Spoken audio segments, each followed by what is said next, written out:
Hello, everyone, and welcome back to the Traversing Entrepreneurship podcast, a show for business owners who set out to do something different and did not stop there. This is Derek Dall'Olmo coming to you from Traverse City, Michigan, the city that inspired the name of this show. With over 19 years of experience in the finance industry, I've heard my fair share of success as well as horror stories in business. On this podcast, I enjoy sitting down with a variety of entrepreneurs to talk about what it takes to build a successful business, including all the ups and downs that come along with doing something different and paving your own way in life. In today's episode, I'll be interviewing Kasim Aslam, founder of Solutions 8, the world's #1 Google ad agency. He's an award-winning hiring expert. He has built multiple 7- and 8-figure businesses and is a #1 best-selling author. Join us today as we discuss Kasim's entrepreneurial journey, the market challenges, his personal business philosophy, and his new venture, Pareto Talent, which specializes in recruiting, training, and matching high-performance executive assistants with growing entrepreneurs. Welcome to the show, Kasim. Thanks for being here. Derek, thanks for having me. It's going to be a good day. So, Kasim, can you tell us a little bit about your story, your background? Give our listeners a sense of how you got started and maybe what life was like before you started on your entrepreneurial journey. Yeah, I'm the world's greatest failure. I've failed at everything twice. I'm a trust. Only twice? Everything twice. I'm a welfare baby. I was raised by a blind single mother on Social Security. I got a little brother. We grew up in Albuquerque, New Mexico, which is the armpit of America. And like all poor kids, I thought that being rich was just the thing. Like that's the answer. Money's going to make me happy. Yep. And so I've been an entrepreneur since I was 7 years old. There was a little gas station right by our house, a little rundown gas station hole in the wall called Lone Star. And we'd walk to Lone Star before we'd go to school.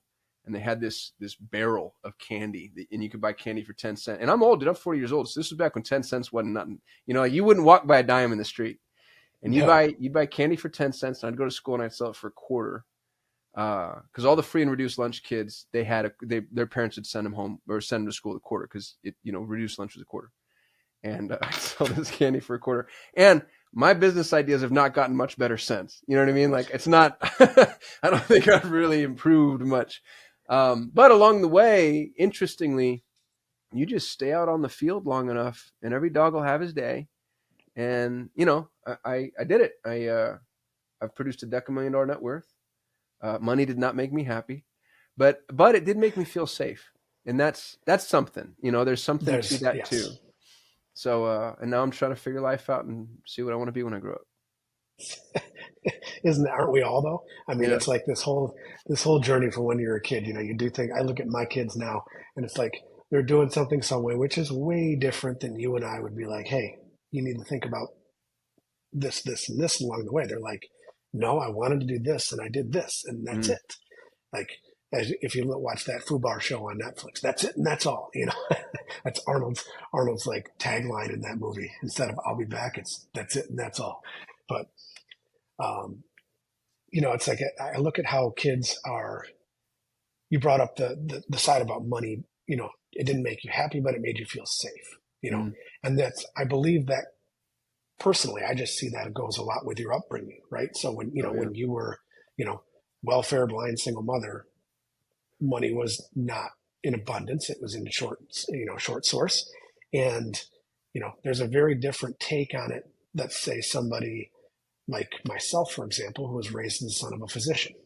It was not a hard upbringing, right? I mean, it was hard in its own right of trying to deal with expectations, of mother and father, but it wasn't hard in trying to say, where's our next meal coming from or how is this bill getting paid? So, and as I've been in the business long enough now, I've seen, kind of the emotional aspect of money, which I believe drives all decision making, even though we'd like to say, hey, logic is how we're going to base this. Yeah. No, logic's how we justify it. Exactly. We make emotional decisions and cherry pick the pieces of logic to justify that decision. I'd love it for it to be the other way around, to be like, here's all the pieces of logic that I'm using to make this decision, and then here's the emotional response from that. But here we are. Here we are. It's funny, man. Yeah. Like what you said about being the son of a physician. Everybody has their own traumas, and one's not worse than the other. I make a point now. I tell people like, oh, I was welfare baby, and growing up, I had a big chip on my shoulder about that. And then I started working with folks in international markets, and I realized now I was really a trust fund baby, if you were to define trust fund baby, a trust fund baby is somebody whose food, lodging, clothing, and education is paid for. Dude, my food, HEMS, lodging, health, education, clothing, education, maintenance, support. Yeah. know what I mean? Like, You know, so now the trust just happened to come from the United States Social Security Office, but there are plenty of countries where that social safety net did not exist. yep. And I just happen to be one of the lucky few born here. You know what I mean? So like, in so many ways, I can run around, I'm a trust fund baby or I'm a welfare baby. Like, you know what I mean? Like it could be, both are true. Both are true. And there's some poor person in Uganda right now uh, who I just couldn't compete with in a world of pulling yourself up by your bootstraps. And so Oh God, yeah. it's a fun change in perspective when you're willing to look at it that way. It's and it changes depending on who you're standing next to.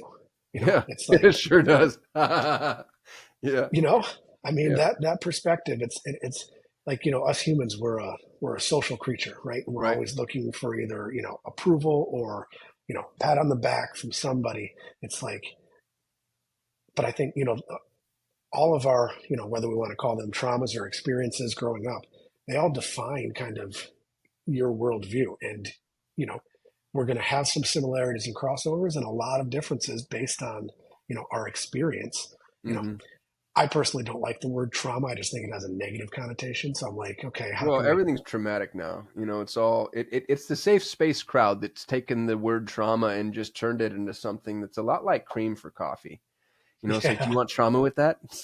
Like it's like, can we find a way to contextualize our experience so that it doesn't feel like everybody's being bludgeoned with it? Um, Yep. and some things are traumatic. It's kind of like it. That's I like. And I have a friend who acts as something of a counselor for me, and she's helped me learn not to use the word but. Like, and I think that there is a place for recognizing and understanding that some of your experiences have stayed with you have stayed with you and impact you beyond what you may realize. Oh yeah. And call it trauma, call it whatever you want. It still needs to be attended to. Still And I has to think be sometimes addressed. the labeling helps just with the acceptance of what something is, and then naming it gives you the ability to a problem well defined is half solved, right? Yep. So, and then we take it way too far, and we end up in everybody gets a participation trophy, because otherwise, when you played soccer and you lost, that's traumatic, Yeah. right? Like, yeah. Yeah. It's like, I remember like growing up, I played on a travel soccer team and we went to the USA Cup, which is an annual tournament held in, somewhere in Minnesota or Nebraska, but it's an international tournament, right? And so we white boys from Northern Michigan played an Argentinian team and beat the Mm. pants off of them. The Did you last, really? oh, we did, yeah, Oh, dude, I'll beat tell you, the that was absolute. traumatic for them. It was because Yeah. the emotional response for the last 10 minutes of that game was trying to injure each and every player on the field. Wow. Like, so their response from that was traumatic for sure. They're like, oh, we're gonna kill these Northern Michigan white boys. Yeah. We're gonna run circles around them. We got footwork, and we're just like, our footwork's as good as yours. Watch this, boom, boom, boom, goal. That's amazing, And dude. I work with Argentinians. I know how important that game is to them. Like, yeah, good for you. Congrats. it, it was a lot of fun. But there's an experience that shapes you from when I was probably what 14 years old. Mm, It's like, okay, you know, we had the mentality that we want to beat the snot out of these people, like yeah. not physically, but just, in a game Win. and win at all costs. And we Right. did. The response on the other side was like, okay, you're going to do that. We're going to slide at you from way over there and you don't even have the ball. You're gonna pay for it. Yeah. Yeah, you're going to pay for it. And it's, you see it a lot nowadays, but I guess kind of coming back to the whole idea of this is, your upbringing and it shaped, I'm sure, how you kind of launch businesses now.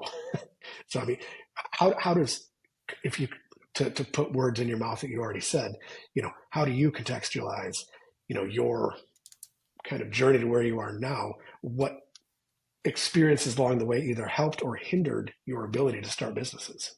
Dude, it was a blessing in so many ways. I actually think that money, um, Money creates an artificial ecosystem that inhibits your ability to really see what's happening or what is going to happen. So I'll give you a very easy, very specific example. I ran the number one ranked Google Ads agency in the world. That's my claim to fame. I love to brag about it. And uh, I got to see thousands of businesses work from the inside. We had $100 million in ad spend under management.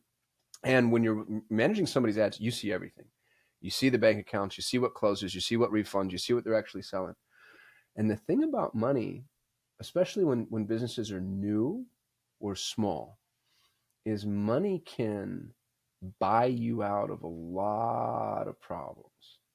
Sure. So much so that you don't even necessarily realize you have those problems.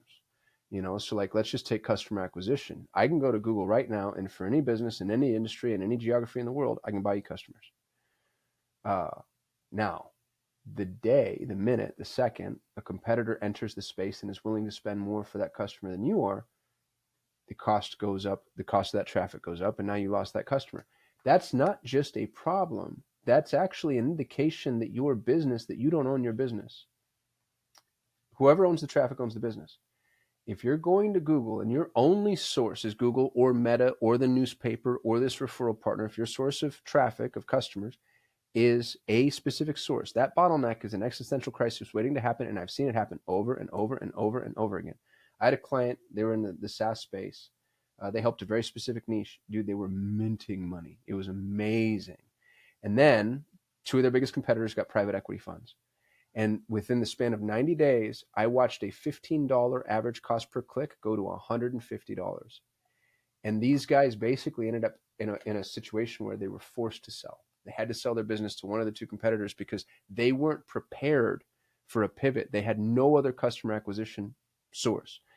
That's what money does. Money puts you in a position where you're like, oh, I just go to the traffic store and I just buy a customer from the traffic. This is great.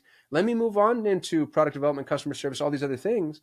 And you're paying to cover this. And it's true for everything. Money can buy you out of product quality issues, refund issues, customer service issues, fulfillment issues, staffing issues. When you start a business without money, or you get good at using the absolute minimum necessary, it's slower, which is frustrating, but it's organic. You start to realize like, oh, customer acquisition comes from these 3 or 5 or 10 or 15 channels. And each one, this is the lever, this is the knob, this is how I open it, this is how I close it, this is how viable they are, this is how long they take to close. And then it becomes true at every level of analysis, from acquisition to fulfillment to ascension to retention to everything becomes organic in a really symbiotic way. That's the other thing about, I think, is really fun about business. Businesses, good businesses, they're organic to a degree that is almost suspiciously like, I hate to get so weird with you, but I mean, it feels almost religious. When you build something that exists and begins to live outside of your intervention, like it's a living, breathing thing. And when you do it well, it functions in a way that an organic something, plant or animal or mechanism would function. And money is like taking steroids and coming in and just shooting up one part of it. So whatever it is, let's say you're breeding dogs and all of a sudden you start slamming your puppy with steroids, and now it's like really strong legs, right? But its heart can't take the legs. And so now this thing runs itself to death. Like that's what I think money can do to a business. I stretched that analogy pretty far, probably past breaking, and I believe it. So I got really good at starting and running businesses without the need for financial input and or intervention. And now that I have the resources, that's still how I do things. Like I have the money to build anything that I want, but it all still stays grassroots, not because I can't inject if I wanted to, but because it doesn't make sense to do that, or at least makes sense to do that way. Yeah, because there's always 3 things you can do. You can either be fast, cheap, or good. Yeah. Pick 2. Pick 2, right? So it's like, if you want it fast and good, not going to be cheap. There's Right. your money injection, right? If you want it cheap and good, it's not going to be fast. There's kind of the grassroots organic side of things. Yeah. It's you'll learn little quotes over time, that kind of stick with you. And it's like, that's one of them that I always reference, Right. and the other one is, you got to be comfortable with being uncomfortable. Dude, I've got a poster on my wall here. I don't know if you're going to be able to see it. I have a poster on my wall that says the quality of your life is in direct proportion to the amount of uncertainty you can comfortably live with. Oh, Derek, I'm so sorry. I'm on solo daddy duty, and my 8-year-old is at my door trying to flag me down. What is it, son?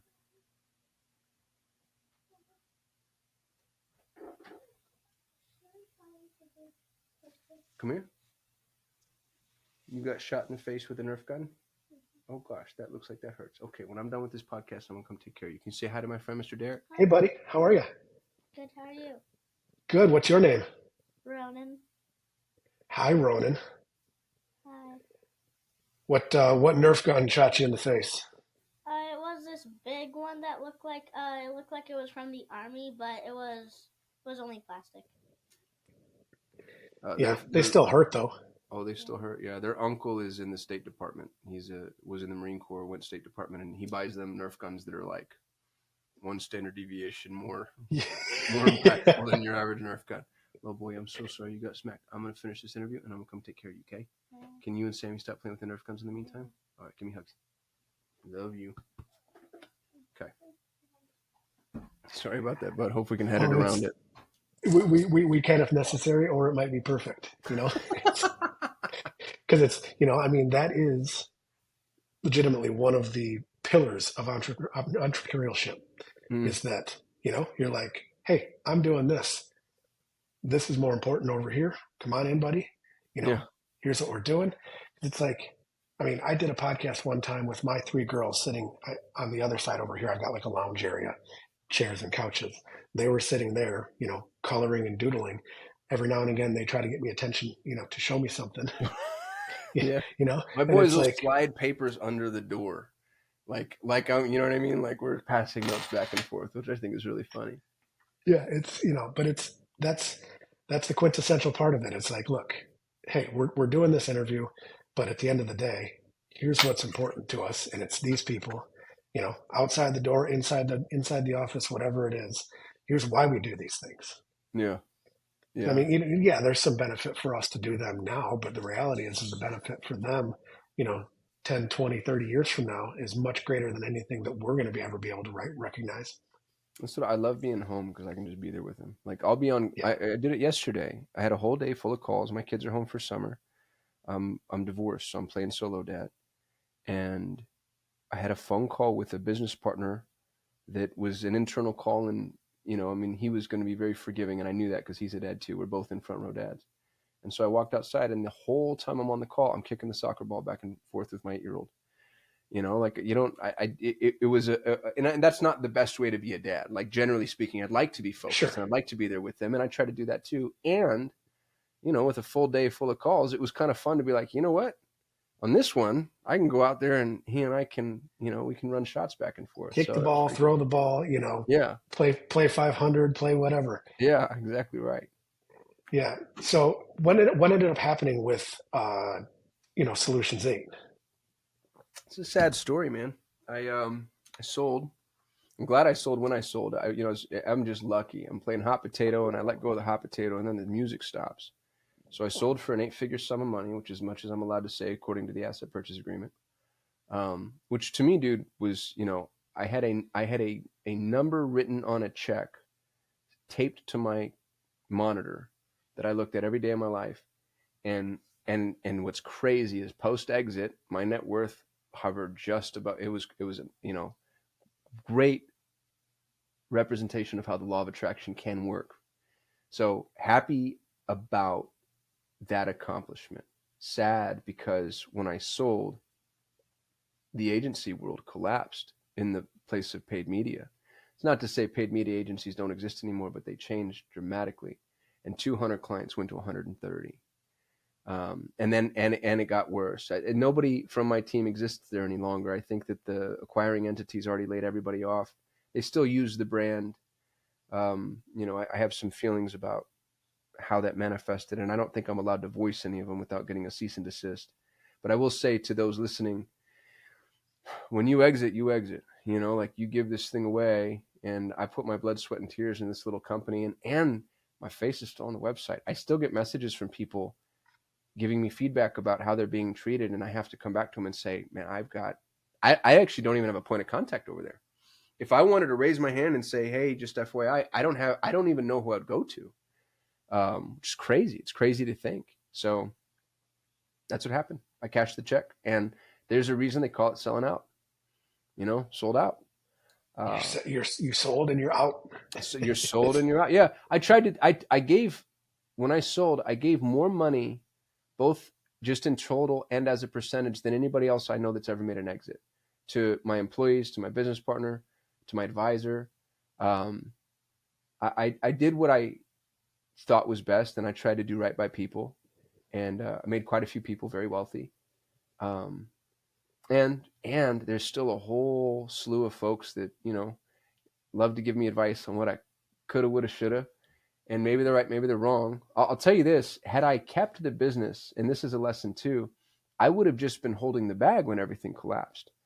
So I was actually able to keep people employed about 1.5 years longer, because the agency was going to collapse whether or not we were acquired. And I didn't have SoftBank behind me. The company that bought me had just gotten $100 million from SoftBank. So we rode out the storm for as long as we could ride it. And then, whatever happened, happened. So I build every business to exit now, regardless of whether or not I'm going to. The lesson it taught me was absolutely invaluable, to go through 8 months worth of due diligence, and not from anybody, right? Like Goldman Sachs, Ivy League douchebags that are just truly the smartest people in the world. Like the VC community, it's the smartest people in the world. They tend to be soulless, and Very. yeah, and are they just they just know everything there is to know about everything, and they have all the data and all the money and all the resources. And when you build to exit, the world's your oyster. You can do whatever you want.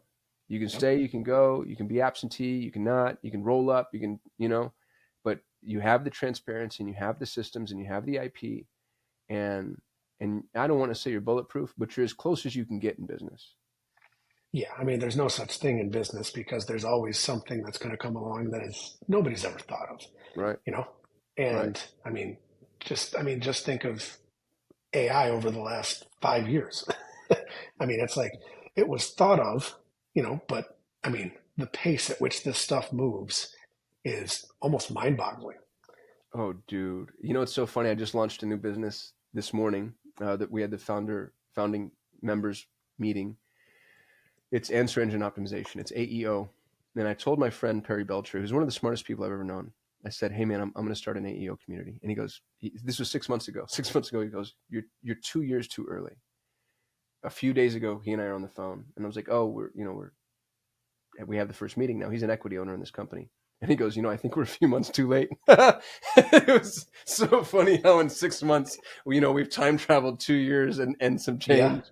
Because now it's all you hear about on LinkedIn and all the SEO forums and whatnot. And all the communication you're getting from LinkedIn, et cetera, right. is all AI driven. And it's like I signed up with a company for a bit to try to do that, and I was like, this still just feels yucky. You know what nobody realizes? If you don't mind me saying, it's such a counterintuitive endeavor, because the proliferation of AI, it's crazy to me, bro. It's crazy. I see all these people talking about, look what AI can do, look what AI can do, look what AI can do.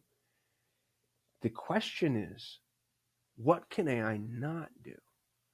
The proliferation of AI takes tasks off of your table completely. It's Gives not. you time. Yes. And then the productive endeavor starts. So these folks that are obsessing over, look at all the things that AI can do. I'm like, yeah, those are things that you now can no longer charge to do. And, maybe we've probably got a couple years worth of arbitrage left. But people are going to figure out really quickly what you're doing with AI, And then it's like, why am I paying you to do this? So AI makes the value of AI is ubiquitous. It's an equalizer. So if you figured out what AI can do, all that means is you figured out before I did that the thing that you were doing is no longer valuable, because I'm going to figure out pretty damn early that AI can do that for me too. So the question is what can AI not do. And it's such a turn, dude. It's a 180, because for the last 20 years, we've been teaching entrepreneurs to seek that which is scalable. I've said the words, if it doesn't scale, I won't do it. And all of a sudden, the exact opposite is true. Scale is bad. If it scales, AI can do it. Scale is bad, and we have to seek out that which doesn't scale. And it's mind-blowing even to me, and it's so uncomfortable, and it's hard, and it means real work, and it's all these things that, for those of us that have wanted to be like mailbox millionaires and just have the set it and forget it, Tim Ferriss 4-hour work week, make money while you sleep, dream's dead, man. You know what I mean? Like, and there's a path to money. There's a path to monetization. I'll show it to you, but it's going to look a whole lot like hard work. You know what I mean? Like, it's going to look like us actually doing the thing. And people still do not like that message. It's a very inconvenient truth. They'd much rather settle for the kind lie of, oh, build this business in a weekend and make millions while you sleep. And I'm like, how do we still, to this day, how do people still get taken with that? It blows my mind. It's the concept of, easy money. It's everybody wants, Yeah. and it started with the whole work harder, not smarter, thing. Yeah. And it's like, okay, now we've taken that, extrapolated that into, okay, work less, or work, earn more, work less, and okay, now on to the next one. How can it, build your business over a weekend and, make money while you sleep? Yeah. It's such a, like, how much could a business that was built in a weekend be worth? How And much then when we time see is the there in a weekend? businesses, 48 hours. that's the thing about that too, is the examples that are offered, because you do see people that are doing this. Generally speaking, they're not giving you all of the ingredients to the recipe. So somebody will come to you and say, I built this business in a weekend and now I'm making, $1 million a month or whatever it might be. And when you look at it, you're like, well, you built the mechanism of delivery in a weekend, but you have a social following of a few 100,000 people. And you put those few 100,000 people into this mechanism, and that's what's making you the money. And the few 100,000 people took you how long to generate? Or maybe more appropriately, how long would it take me to generate? You know what I mean? So like, so much of this, they like to show you the picture at just the right angle, where they're like, if you look at it this way, sure looks like a hot chick, doesn't it? And I'm like, yeah, but if you look at it this way, it looks like boot camp, So I don't know. It's like the the whole taking a picture of after you caught a fish, right? You Yeah. hold it out in front of the Well, camera as so it far as looks you a can lot get it. bigger. Yeah. Absolutely, as far That's as why you're they out call it there. a fisheye lens. Yeah. Yeah, it's perfect. So, after you exited, Solution 8, what kind of inspired you to focus on international talent? Oh, I was focusing on that pre-exit. Okay. That was the only thing I'm probably world class at, to be honest with you, Derek, is talent acquisition. And I learned early that if I'm going to be successful, it's not going to be because I'm doing the work. And so the thing I got really, really good at Solutions 8 was finding the best people and getting out of their way. And when we went through due diligence, talking about the Goldman Sachs Ivy League douchebags, they tore me up. It was so painful and humiliating, because you show up every single day for 8 to 9 months and they're telling you why you're stupid, why you suck, why you're inadequate. And worst part is they're right. They're just asking about like systems and documentations and procedures and best practices and communication. And this sucks and that sucks and this sucks and that sucks. And yeah, you're just getting beat up. But the one thing that they kept coming back around with, where the narrative was reversed, is they kept asking me, they're like, where do you find these people? And I had the best people in the world. And that's not hyperbolic, dude. I had the best people in the world. That's how we were the number one ranked Google Ads agency. And it's because I focused on hiring what I term Pareto Talent. It's what I named my company. I came up with the term before I came up with the company. Pareto Talent refers to the Pareto distribution, which is it's the 80-20 rule, is what most people call it. And it's true in every organic ecosystem. 20% of the input is responsible for 80% of the output. And what's crazy is it's the most important mathematical law for us to understand in both business and life, because it's true in things that are kind of obscure and kind of weird. Like 20% of the criminals commit 80% of the crimes, and 20% of the bees create 80% of the honey. And you're like, okay, that's that's curious and interesting, but 20% of your customers give you 80% of your revenue. 20% of the bugs cause 80% of the problems in software. 20% of your employees do 80% of the work. And that last one should sting. And when you learn that, you start to gamify it, because here's where it gets crazy. And this is what most people don't know. The Pareto Principle is fractal. And it's a word I didn't know. Somebody had to explain it to me. Fractal means true at every level of analysis. So if you have, let's say you have a business, a company, just to use round numbers because I'm a high school dropout and I'm not good at math. If you have 1,000 employees, the Pareto Principle says that 200 are doing 80% of the work. So if you take the productive endeavor of all 1,000 employees, 200 of them are responsible for 80% of that productivity. And you think like, wow, that's really weighted. But, it kind of makes sense, because I've seen businesses where there's always just the prowess tends to be weighted in one direction. But, and this is the thing that I want to drive home. Zoom in on those 200. Here's where things get crazy, dude. Of the 200, 40 are responsible for 80% of their output. Yep. Zoom in on the 40. 8 are responsible for 80% of that. What it comes down to is, in a 1,000 person organization, one person does about 25% of the productive endeavor. And this is the part that's crazier. Here's how most organizations respond to that.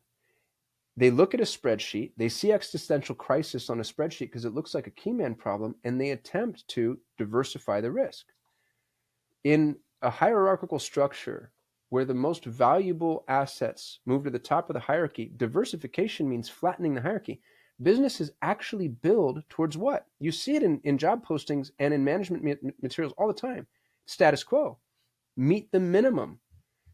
Hit the average. Hit the mark. Hit the benchmark. And then you're done and you're good. When I sold Solutions 8, I had an 8-figure exit. I had 80 employees. One employee managed 40% of my revenue. His name is John Moran. He's the greatest Google Ads mind on the planet. One employee managed 40% of my revenue. Most people, most businesses wouldn't have allowed for that. They would have said like, oh, that's a risk. Distribute the risk, diversify, right? Like get rid of the key man problem. Well, what you know in real life, on a spreadsheet, that works perfectly, because on a spreadsheet, you can treat people like commodities. In real life, you realize if I took the client away from John Moran, I just lose the client.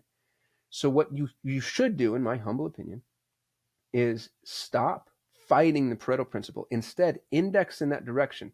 Imagine for a minute thinking about this pyramid, the hierarchical structure. Most businesses are trying to flatten the pyramid, which means they're actually trying to get rid of their best and most productive people. It's crazy, dude, because it's true. That's why all real breakthroughs happen with small, nimble organizations. The small, nimble organizations explode. They grow, they get bureaucratic, and then they become stagnant and static, and then they become dinosaurs and they die. And then the next breakthrough is a small and nimble organization.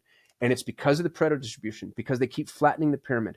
But imagine if you took the materials that most people use at the top of their pyramid and you start building the base of your pyramid, those same people. You can index in the direction of Pareto distribution. And when you do that, like when I sold Solutions 8, I had 40% margins in an industry that aims at 15% as a high watermark.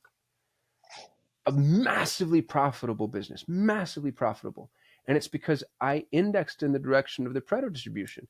And to do that, and this is what entrepreneurs don't want to hear, it's really easy, dude. Do you want to know how you attract Pareto talent? Oh. What would you guess? If I'm like, here's how do you attract peak performers? Start them at entry-level jobs. Dude, you pay more. Doesn't that suck? Oh, yeah. Doesn't that suck to hear? All you do is pay more. Here's winners want to win. Now, pay doesn't mean money necessarily. Pay means a lot of things. Pay means money. Pay means benefits. Pay means flexibility. Pay means freedom. Pay means autonomy. Pay means meaning. Be a badass place to work.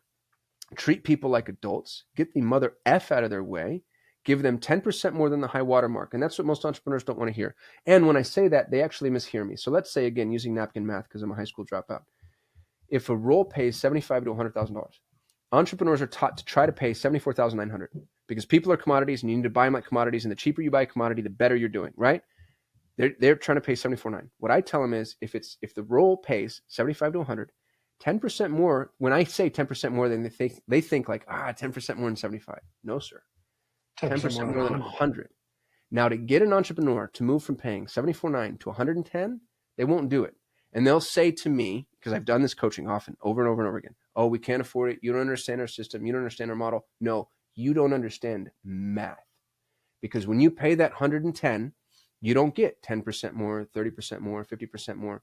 You get 5 times, 10 times, 100 times. That's the Pareto distribution. There's nothing more expensive than a cheap employee. And when you pay more, and when you get a peak performer, when you get true Pareto talent, they will blow your freaking mind. The amount of output, the math can't not math. The amount of output is insane. You take money conserves off the table, and they will outrun anything that you've ever seen in your entire life. The average, the status quo, the minimum, these people that you're currently used to dealing with, where you're like, oh, it's so hard to find good help these days. No, it's not. It's because you're treating them like commodities. The human being as a commodity is a mule. They're stubborn and they're hard and they're difficult and they want bathroom breaks and PTO. The human being as a miracle puts a man on a moon, and you're going to find what you're looking for. And the same person in a different context can be both. Treat people like miracles, dude, and they will become miracles. They'll run through walls. They'll go over and around problems. They'll think of things that you never thought of. But we have to change the way that we look at humanity. And that becomes doubly true in an AI-driven world, because in an AI-driven world, every person that works for you gets scaled to near exponential levels. And so a mediocre employee pre-AI was actually a utility player, and he kind of needed, because sometimes you just need people to move stuff, right? It's like, all right, Jerry kind of sucks, but he's at least a warm body. Well, not anymore, because Jerry's mediocre, and to scale mediocrity is atrophy and death. Nobody wants to do business with a mediocre business, especially when mediocrity is the truth, and that's what scale does. You can only scale exceptional talent. So there's a reason that Mark Zuckerberg went and offered $100 million signing bonus to the employees at OpenAI. He understands this. I think he's a douchebag. I think he's a petulant child thief. I don't think he should be celebrated. Smart guy. Just smart guy. Top talent is worth, insert any number here, because if you have the top talent, you can do anything. And talent is more important than skills, proficiency. So anyway, that's my soapbox. I know I get super preachy here. No, I'm so sorry. it's all good. How do I guess, to kind of go down that vein still, how do you find, that exceptional talent as opposed to, like you said, a utility player before? Oh, dude, so I spent this is my life's work. I spent 20 years building a framework it's literally step by step with templates and one sheets and checklists. And your audience can have it. There's no paywall. There's no ascension. You can go to thehiredbook.com and you can download everything that you'll ever need to find top talent without ever working through me. My goal in life is to help people in emerging nations find meaningful work. And so if you use my framework, my only ask is you tell your story, you tag me on social. And if you do that, I'll give you a 5 free-day training on how to turn your new hire into a battle-ready remote rock star. Now, so you don't feel like I'm teasing you, I'll give you it's a sales funnel, dude. It's a sales funnel. So if you put out job posting where you're willing to pay 10% more than the high watermark and people believe you, which means you have the brand and reputation to back it, where it's a fun place to work. So here's what I say. People need to be able to work from home on a semi-flexible schedule, doing meaningful work, getting paid more than they'd ever make domestically. If you do that, what happens is you get inundated with applications. I've had job postings where I've had literally thousands of viable applicants. So what you need to do is build what I call fly traps. In fly traps, this gets really fun. So a fly trap, the very first fly trap that I use, the first practical fly trap that I use, at every job posting says, right under the title, it says, to apply, your subject line must read, I actually read the instructions. So if they send an email, and I don't use HR portals, I only use emails for a bunch of reasons. If they send an email and the subject line does not read, I actually read the instructions, we never see it. Automatically gets filtered out. That's also a very not so subtle hint to actually read the instructions, because my instructions will say things like, you have to take this personality test, answer these 2 questions, send me a link to your resume in a PDF format with this naming convention. Do I care that it's a link and not an attachment? No. Do I like PDF more than Word documents? I don't care. Do I care about naming conventions? No. But if you're going to be a remote employee, I want to know you can pay attention, slow down, and actually do what you're told to do. After I get all my viable applicants and I filter people out that have bad formatting, because I'm going to have to communicate with you in a remote environment, and I want to know that you can actually format an email, I'll email you back. I'll say, Derek, thank you so much. And I don't do this, obviously. It's my EA doing it. But somebody emails you back. Derek, thanks so much for following the instructions. Really appreciate you. As you can tell, attention to detail is very important to me. I've learned enough to know that resumes and interviews mean nothing until we've worked together. I want to pay you in advance to do a trial project. If you agree, send me your PayPal. And I pay people what would be a quality rate for 2 hours of work. So if you're in Latin America and I offer you $50 for a trial project, that's worth 2 hours of your time. It's not going to make you rich, but it shows you that I respect your time and it demands a quality of output that's not just a basic trial project. So then people will send me their PayPal address or their Wise or their Payoneer or whatever works for that geography. I'll send them the $50, and then I don't send them the trial project. And I wait to see who follows up. And what this is great at is it shows you who's going to ghost you for $50. So you get to filter out all the people that have no integrity, filter out all the people that aren't proactive, filter out all the people that aren't motivated. And then the people that come back and say, hey, dude, you sent me $50 and you never sent me a trial project. They're the ones that get the instructions. And you think to yourself, $50, Kasim, that's so expensive. Is it? Let's say that you did this 10 times or 20 times. $500 is such a small price to pay to figure out who actually knows what the hell they're doing. A bad employee costs you so much more than that. So now you have 10 or 20 people. I won't do more than 20. You have 20 people that go through the trial project. And dude, I do so many just viciously little things. I'll send people, the trial project has to relate to the role. So if I'm hiring a graphic designer, it's a graphic design project. If I'm hiring a project manager, it's a project management project. Software engineers get software projects. But I'll do something like, I'll be like, hey, Derek, in order to conduct this project, you have to be able to log into this Box account to download the assets. Here's the username and password. I ask them, when are you going to be done with this? Based on the scope of work, when can I expect it? I don't tell them a deadline. I make them analyze. I want to know they can manage expectations, set deadlines, meet deadlines. So let's say it's Monday and you tell me you're going to be done on Friday. I'm like, great, here are the assets. You can download them here. I give them the wrong username and password. And then I wait to see who, Thursday night, frantic email, dude, the password you sent me is wrong. I'm like, I know. And I want to know who makes sure they have everything, who communicates, who asks questions, who manages expectation, who follows up. For sales roles, I'll do things where I make them book an appointment with me. For an outbound sales role, I won't even tell them how to book. I'll say, you have to find my calendar. You have to find my contact information. You have to find my EA's information, find a way onto my calendar. For sales roles, if they're not outbound, I'll make them book with me. And then I'll wait 5 minutes after the meeting is supposed to start and I'll cancel. And what's really interesting is, because that's going to happen to you a lot. I want to know who can follow up, who communicate, who has empathy, who, you know what I mean? Like, so all these little things that happen inside of a real role, just build a little sandbox where that happens to them. And you can automate 99.99999% of this. By the time you get to the bottom, the end of a trial project, you don't have to do interviews. You should. And there's reasons why. Everybody that's come down to the end of that funnel is a bloodthirsty, deadly assassin killer, right? They can actually do the job. They're really good at because the end result speaks for itself, and they can work in a remote environment, and they're motivated and proactive and all those fun things. And then I just hire whoever is that I have the best personality fit with. It takes 1,000 applicants to produce one EA at Pareto Talent. It takes 1,000 applicants to produce one person. But that one person, they can do anything. They're extraordinary. And you can do this for every role. The only thing this framework has ever failed at is outbound sales. And I think the reason for that is because outbound salespeople don't need to go to job portals to find jobs. They're outbound. They're going to kick down a door. That's what they do for a living. But dude, I've been able to find client managers, software engineers, Google, media buyers, graphic design, any level of creative.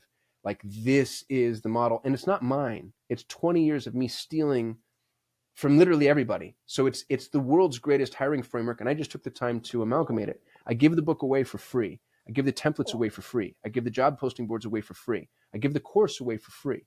I want my name to be synonymous with the word hire. If somebody's like, oh, I need to hire, I want the whole world to be like, oh, dude, you need Kasim's book. And so I'm giving the whole kit and caboodle away for free.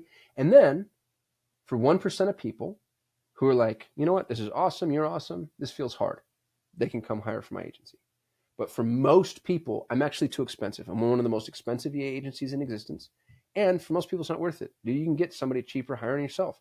I even teach you where to go geographically in the book. So like, I just want to be the authority. And once I'm the authority, God bless, everybody can do whatever they want with my info. Yep. That's, isn't that what like branding 101 is? It's like become the authority. Just give it away. Yeah. Give it away and become the authority. And, the quickest and easiest way to do that is to give it away. Right. Yeah. So it's like, because everybody likes something for free. It's wild. So, as you're, like you said, stealing from all these other little places and took the time to, to put it all together, what's been, I guess, the hardest part about doing all of that? It seems like it should be just, data set, boom, output. Yeah, I'm sure it's not that simple. Well, honestly, finding top talent is a lot easier than you think because most people are repelling top talent.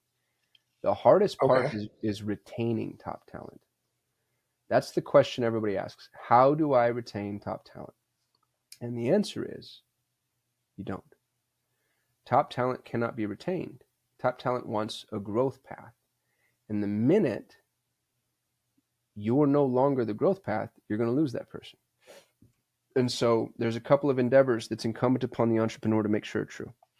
You want to, A, make sure that people have the ability to grow within your organization. B, for those that can't, and growth is also hierarchically structured, right? And as you get up the top of the hierarchy, it tapers, which means there's only so many promotions that can be given before some people get overlooked. So many entrepreneurs try to grasp, they try to hold people back, they try to keep them. And if you think about retention, just from a psychological perspective, I want to shame us for thinking that way. It's like, dude, who do you think you don't own this human? Yeah. What I ask people for is 2 years. My ask of top talent is, look, you're a rocket ship to the moon. I need 2 years out of you. And before you leave, I need you to find and train your replacement. If you do that for me, I will help you grow. And I've done it. Colin Schmelbeck is one of the world authorities in the space of Google Ads. He's my employee. Gave me the 2 years, built his agency while he's working for me. We were referral partners afterwards. Danish Ashrafi, same thing. Young man out of Pakistan. He was a VA for me. And he just started to grow and grow and grow and grow. I was his biggest referral partner. You know what's crazy, dude? Jay Abraham, somehow, I don't know how, the Jay Abraham, the most expensive business consultant who's ever lived, somehow found Danish. And Danish messaged me and said, hey, man, I've got a client on the hook that's just too big for me. So I get referred to Jay Abraham by my ex-VA in Pakistan. And that happens over and over and over again. So if you can help people ascend, because here's what happens for those employers that don't allow side hustles and try to hold people back. They're going to do it anyway.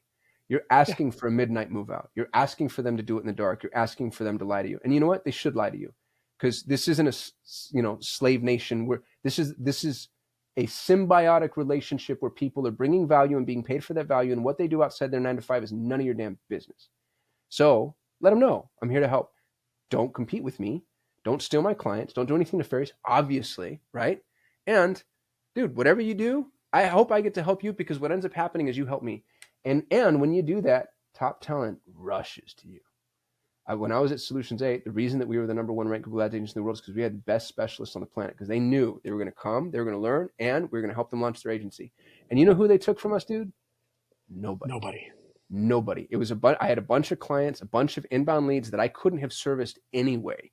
I didn't want them. I didn't need them. They were too small. They're going to be a pain in the ass. I got to feed them to all the people that left. I got a referral fee in return. True symbiosis. Yeah. It's great. Excuse me.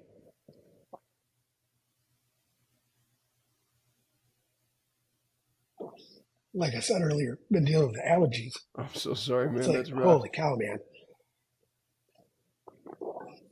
You can hear it in my voice now, just, after that cough. It's like, holy crap. Anyway, so, your organization, is based on the Pareto Principle, right? Everything you do is based on the Pareto Principle, right? Yeah, or I try. I make mistakes like anybody else. But that's the thesis that I try to pursue.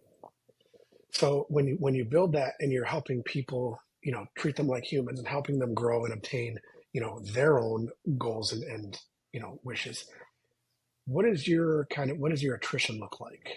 Is it like, is it one a year that's, moving out and, being replaced, or is it, how does that look in your organization?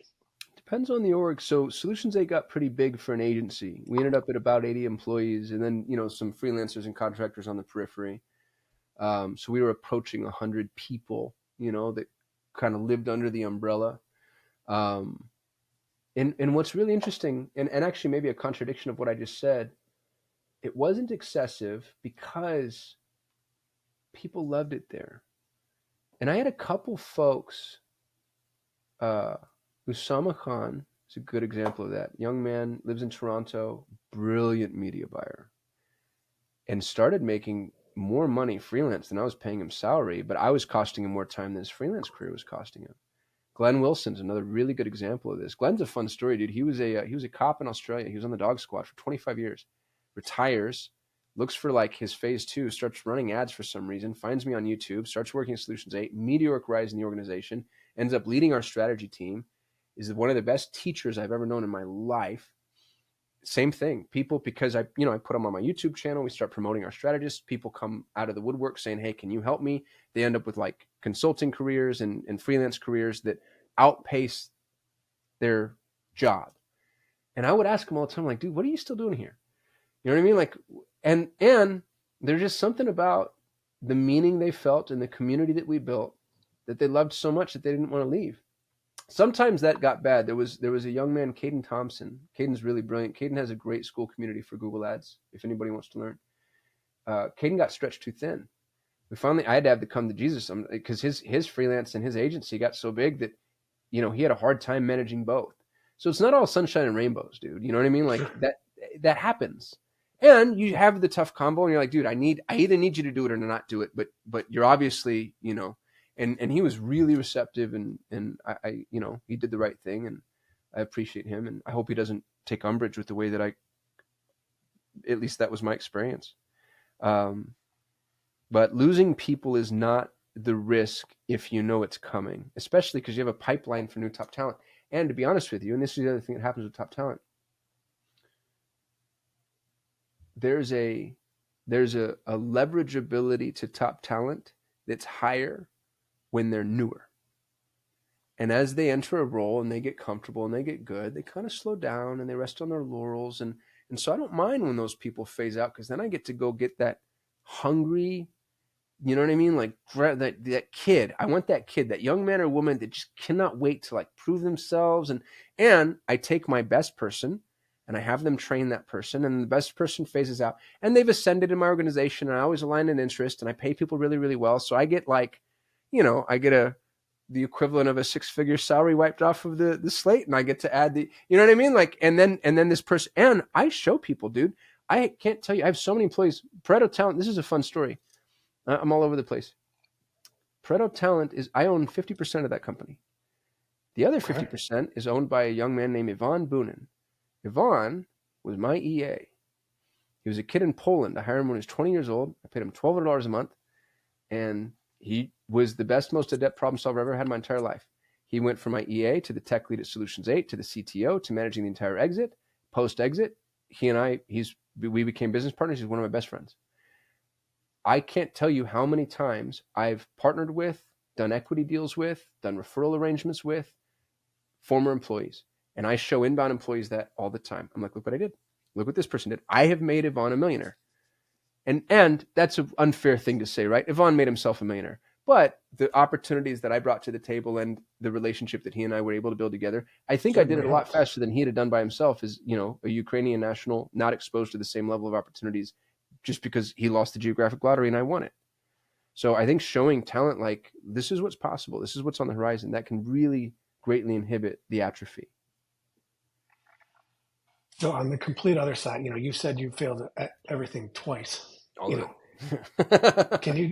Can you give us an example of like your most spectacular failure? Oh, dude, God bless America. I was building banking software. I started my business in 2006. I started making real money. I'm a 19-year-old kid, and I guess I was a 19-year-old kid when I started my business. I'm 20 years old and I strike gold. And I start building, I was outsourcing web and software development. And just because of, it was luck, dude, through somebody, my dad's best friend's ex business associate.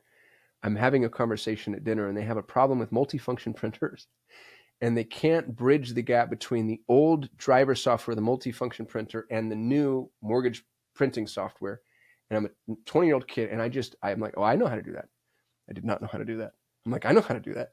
And I figured it out. I had family in Pakistan, and so I called my cousin, and I'm like, do you know software developers? And he did, and we kind of cracked the code on this thing. And so I'm 20 years old, and I'm building banking software, and I don't know anything about software development, and I'm lying through my teeth telling everybody that I'm a certified PMP, and I'm doing, yeah, dude, I'm just a horrible, I'm a kid. It's kind of the young entrepreneur's story, it's like fake it till you make it. And I start actually making very real money. And I do all the things that poor people do when you give poor people money. I buy the house on the hill. I'm driving the imbecile's car, expensive haircuts, expensive shirts, always picking up the check, just thrilled to have a platinum Amex. Just, you know what I mean? Like, just cannot. I'm just an absolute epic douchebag. And by 22, I was building software for the bank that brought down Lehman Brothers. If you've seen the movie The Big Short, Oh yeah. that Yep. that or the movie, if you've seen the movie The Big Short, that movie is about one bank. It's First National Bank of Arizona. It was owned by a billionaire out of North Dakota named Ray Lamb. I think it was the largest private bank failure in U.S. history. That was my client, and that was the beginning of the end for me, because losing not just that client but all my clients, I had nothing, dude. People were. I thought I was rich.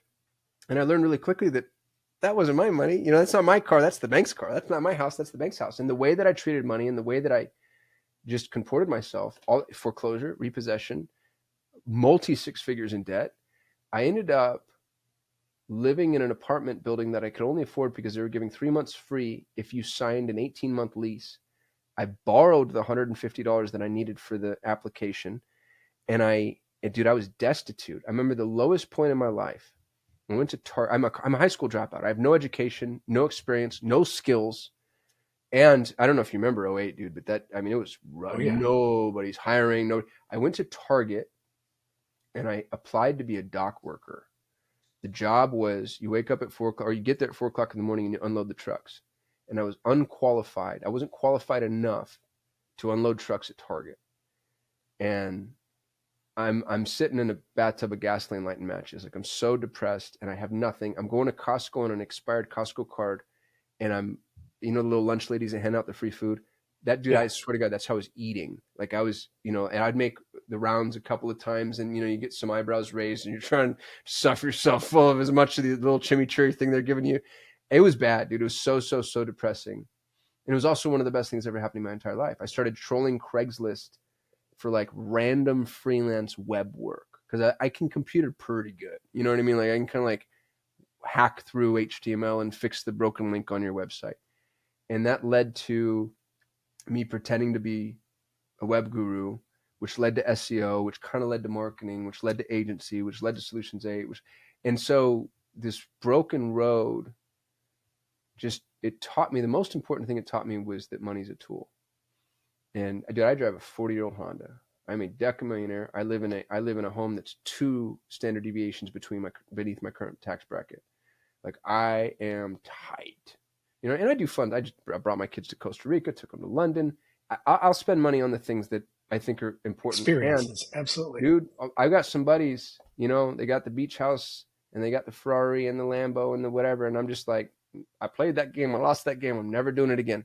Because I realize now that I'd rather have the optionality allowed by true liquidity than whatever optics game those fools are playing. And that's why, dude, I just come out and say it. I'm like, I've built 6, 7, and 8-figure businesses. I've had an 8-figure exit. I've generated a $10,000,000 net worth.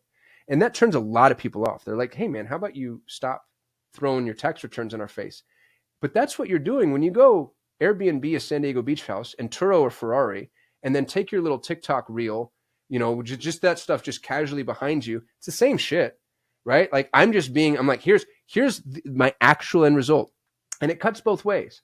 I've generated a $10,000,000 net worth. Good for me. Alex Hormozi has generated a $100,000,000 net worth. That means that his advice, along the levels of analysis where he and I both claim to be experts, is worth 10 times my advice. And Ray Dalio is worth 140 times his advice. And I think my advice is worth 10 times somebody who's only generated $1,000,000. And most of these gurus aren't willing to play, dude, show me your tax returns. You want to pretend you're an expert in something? Show me your tax returns. And watch them vaporize. They're out. They're like, you know what I mean? Like, they don't want to. So I think that's the game, is if we're going to try to plant flags of expertise in a way that asks other people to follow our advice, you have to be able to show demonstrable outcomes. I'm not necessarily, maybe net worth is a little too whatever, but what are your demonstrable outcomes? The Lambo beach house thing pisses me off to no end, because I see the people who get sucked into it, and I see how much it hurts everybody involved. It's just such a cesspool. So anyway, hopefully that wasn't too preachy. No, I mean, well, it all goes back to, like at the very beginning, we were talking about kind of how things were shaped, right? It's like, you've had these experiences, you've had these successes, you've had these catastrophic failures, Mm. that left you with nothing. And yet here was what you've taken out of that. And, what's in my mind led to a lot of your success, it's like, one, you're persistent, that's obvious, right? Two, you're sitting there saying, okay, I'm living for rent free in an apartment for 3 months that I can't afford because I signed an 18-month lease. Mm. It also gave you the motivation to go out and do Which something I to got say, evicted from that apartment. Let me tell you, Derek, I didn't make that deadline. It was bad. Me and my brother were playing leapfrog. I put a lease in my name, and then we burned it, and then we went and put a lease in his name, and then we burned it. And I'm not, I laugh when I say those things. That's not an honorable thing to do. Like, I'm not no, bragging. We were desperate and destitute. Like there was and just playing the system. trying to figure out how to like keep a roof over our heads, and yeah, it was bad. So as you look at kind of the entrepreneurial landscape now, and you see, all these, we've referenced them, people on social media, et cetera. But if you look at it, okay, you hire talent with the intent that they're going to go out and do their own thing. Mm. What advice would you give, that, new hired talent, knowing full well that they want to do their own thing, start their own businesses, 2 years down the road, let's say? What advice would you give that person as their, all right, ground floor to 2 years from now, I'm going to start a business. What do I need to focus on in the meantime? I really love that question. Nobody's asked me that before. I think my advice is give with both hands.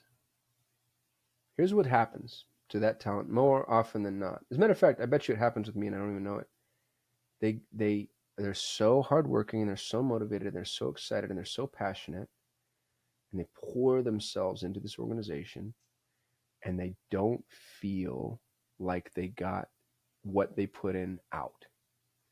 And so they start to kind of hold back a little, and start to kind of try to play that the game of, I imagine they would call it reciprocity, but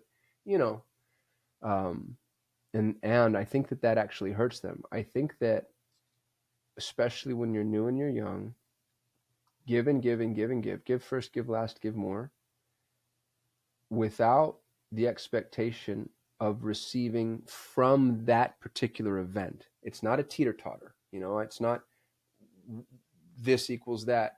Instead, accept the understanding that for some karmic reason that I still don't get, and forgive me, I'm going to use languaging that I like, and then you can substitute the languaging however you want. Sure. God brings it back around. You know what I mean? God, the universe, the quantum field, I don't know. And so what's interesting about the endeavor that is work, there's a quote by Khalil Gibran that says, work is love made visible. I believe that's true. I believe that when you're working and you're doing something that's productive, you're bringing love into the world in a way that's really tangible. That really means, and people don't like that word love. It's so uncomfortable. But I think it's also maybe the most important thing that we have, And work being love made visible means that if you're working, you're creating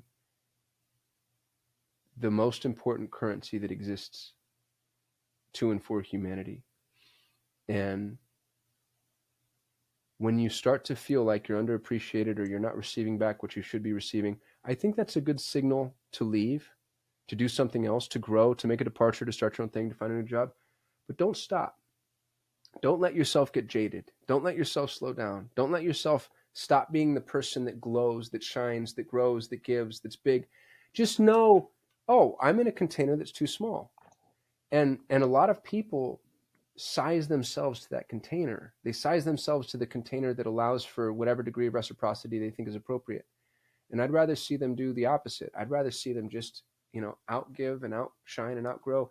And Blowing that container apart. Yes, dude. The container either gets bigger or it explodes. It can't hold you anymore. And then you move on and new opportunities present themselves and you get to keep going. So that's the thing that scares me about top talent is top talent gets abused, gets underappreciated, gets jaded. They get jaded. Yep. Yeah. And there are ways around that and ways out of it. And I think that's all I'm saying is just keep being you, just keep shining, keep giving beyond other people's capacity to receive. And if you find yourself in a position where you don't think you're being appreciated, good. That's okay. That's a sign from, whatever author is writing this story that, hey man, move on, go find something else. Yeah. Yeah. It's a good indicator. Yeah. So, how, as we kind of wrap things up here, how can our listeners find out more about Pareto Talent or any of your other organizations? What's the best way to kind of get in touch with you or any of your organizations to kind of look at content, look at, your step-by-step things? Where are all the different spots to go? Yeah, go to kasim.me, kasim.me. All my links are there. You can go to Pareto Talent, hire an EA. You can have my book for free. You can see some of the other stuff I'm up to. I create a YouTube video every day. You can go follow me on YouTube if you want to. I don't know why you would. But that's kind of like... Kind of wild. There's I don't think you can hear them, but there are fighter jets buzzing overhead right now. No, where are you geographically? So we're Traverse City, Michigan. So kind of, if I do the hand thing, right? Yeah. So like Detroit's down here, we're up there. Oh, wow. Up by what is that? The peninsula that's just above you that's also part of Michigan? The Upper Peninsula, the UP. The Upper Peninsula. So I'm a prepper, and I was, in my research, I have found that the Upper Peninsula is the safest, most secure, most reliable, healthiest part of the continental United States. Yep. Yeah. So you already know. It's wild. I mean, you would fit in well there. Yeah, I'll bet. No, I don't know. I feel like those folks I don't got enough hair anywhere. True story. True story. There is a different breed up above the bridge. We call ourselves trolls because, there's a bridge that connects the Upper Peninsula to the Lower Peninsula. And so we refer to ourselves as trolls because we live under the bridge. That's so funny. Yeah. But I forgot where I was going with this. The heck was I going to say? I don't even remember. What the heck? That's annoying. Probably the most important part of the conversation too. Probably. Yeah. That's how it always happens. It would have been life-changing. Would have totally been life-changing. But, yeah. Oh, well, I guess I'll just close it out. All right. Well, as you know, my name is Derek Dall'Olmo. I'm the owner of both Tremonti Financial Consultants and Tremonti Tax Solutions, together referred to as Tremonti. Tremonti bridges the gap between financial advisors and accountants by serving as CFO to our clients. We specifically love to work with business owners to develop a proactive tax strategy that maximizes after-tax profits. It's our job to help you earn more, be more efficient, grow faster, and pay as little in taxes as legally possible. If this idea piques your interest, please go to TremontiTax.com and book the Schedule Now button to book a 15-minute chat with me. Whether we end up working together or not, I'd love to hear from you. With all that said, Kasim, it was really good talking to you today. I appreciate you having me, Derek. Thank you. For those of you listening, if you enjoyed today's episodes and had a few helpful takeaways, we'd love for you to leave us a review on Apple Podcasts and share this episode with other business-minded friends. This has been another episode of the Traversing Entrepreneurship podcast. We had fun today and hope you did too. Thanks again, Kasim, for being here, and thank you for tuning in and listening. Thanks, brother.